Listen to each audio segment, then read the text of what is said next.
Hey guys, so since it is the last day of February, it is time for my monthly wrap up.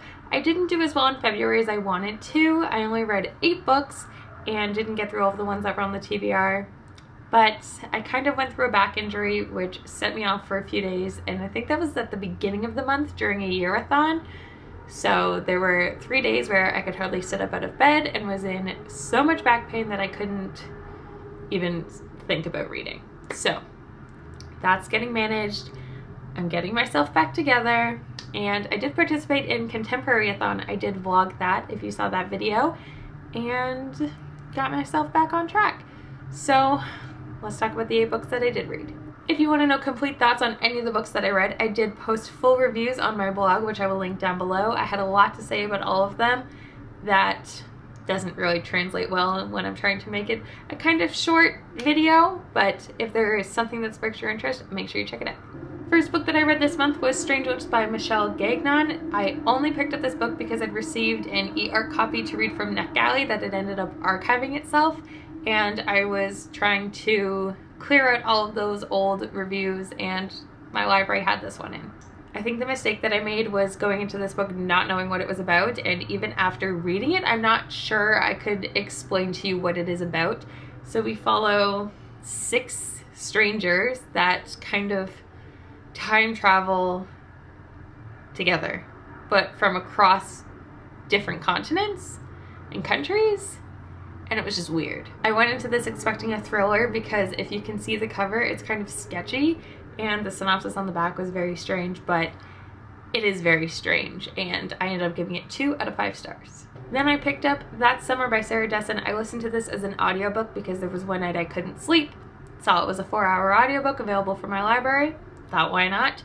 This one, didn't care for. I didn't feel as though there was really any plot or any character development or anything of significance besides 200 pages of context. I don't remember much about the story. I don't remember the characters' names. That's how much of an impact they had on me. I just remember being like a 15-year-old girl whose sister is getting married and moving out of the house, and she's kind of looking back on previous summers, and it's more focused on her sister's life than her own, which I thought was kind of strange. So again, 2 out of 5 stars. And then, because my month was just getting better and better, I read Shattered Glass by Teresa Toden. This one I bought this month only because my phone was acting up and just kept randomly turning off, and I was out of the house one day when it did that, and I decided enough is enough. I'm taking it to Apple because it turned off and wouldn't turn back on, fully charged. So they ended up taking it and running diagnostic tests for 2 hours, and there was a Chapters in the mall I was in, so I didn't have anything else to do since I only had my phone and my wallet with me, so I bought a book and I read it. I don't know if it's because I was already kind of like in a bad mood when I started this book, but I didn't enjoy this one either. So this one follows the Secret series, which I read The Unquiet Past by Kelly Armstrong. That was the other one in this series that I've read, and I loved that one. This one follows a different orphan named Tony who heads to Toronto, which is awesome. It is a Canadian series, but she's trying to figure out where she comes from and who her parents are, and she was just such a bad main character. I feel like the story could have been so much better if we had a different narrator, and that's really unfortunate, but she was naive and impulsive and extreme in a lot of different ways, and it got tiring very quickly. So again, 2 out of 5 stars. So the next 3 books that I'm going to talk about are the ones that I read during ContemporaryAthon, so I'm not going to go into huge detail about them because I gave much more in-depth opinion during that video, linked down below or on my blog reviews. So the first one I read was Keep Her Safe by K.A. Tucker. Received an e-arc of this from NetGalley. It has since been released, I believe at the last week of January, and it was alright. It was my first experience into K.A. Tucker. I thought it could have been a little bit shorter than it was. It was over 400 pages, and I gave it 3 out of 5 stars. My favorite book of the month, without a doubt, All We Can Do Is Wait by Richard Lawson. This follows 5 teens who are in a hospital waiting room after a Boston Bridge collapse. It is real, it is hard, it is sad, it is motivating and emotional, and it was great. 5 out of 5 stars. Love, Hate, and Other Filters by Samira Ahmed. This one follows a young girl named Maya who is in her senior year in high school and figuring out what she wants to do with her life. She wants to go to New York for film school, and her parents want her to stay local and become a doctor or a lawyer, and they have her whole life planned for her, including a boy, but she has her eye on somebody else.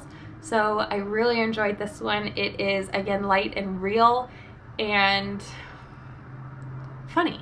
I enjoyed it. It's hard-hitting because we follow Islamophobia and a terrorist attack that happens in New York, but it was very lighthearted and funny at times when it needed to be, and I liked that. 4.5 out of 5 stars, rounded down to a 4. One that I started during ContemporaryAThon but didn't get to finishing was Pretty Dead Girls by Monica Murphy. This is another one I'd pre-ordered on my most anticipated list, and this one might have been the worst one that I read this month. Borderline hated it, probably should have DNF'd it. It was painful to get through. It was so cliche and generic and awful. 1 out of 5 stars. And then the last book that I finished in February was Together at Midnight by Jennifer Castle. This one, again, most anticipated, pre-ordered. I did enjoy more than I thought I would, but less than I was hoping to. So I think I went into this knowing it would be alright for me. Contemporaries are kind of hard to impress me because they have to be unique and special, and yeah. So this one follows Max and Kendall, who both happen to be in New York City after Christmas. So this follows like Boxing Day leading into New Year's. And it's done by day, and we get dual perspectives, which I really liked.